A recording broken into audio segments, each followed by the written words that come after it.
There was this programme called Wonderful Life that was about how science did all the life.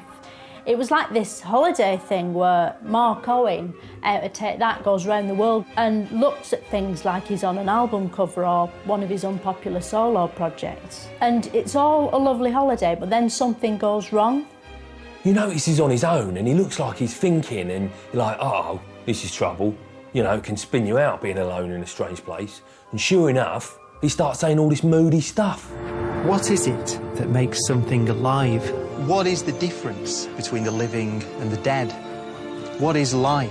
When my friend Paul went to Thailand, he had a bad pill and ended up crying and trying to run into the sea for 3 weeks. And this is just like that. It's like he's had a bad pill.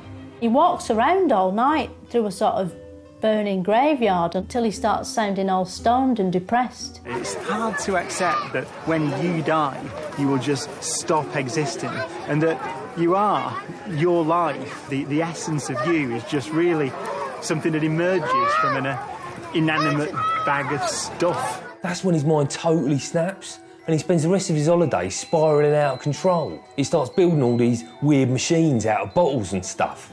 Actually works. The stuff he says gets madder and madder until you're like, someone's got to step in and get this bloke some help. It's not right. It's just exploitation filming him like this. The chicken is radiating disorder out into the wider universe. And it's sad because he really wants you to understand what he's on about, because he doesn't know it's pointless.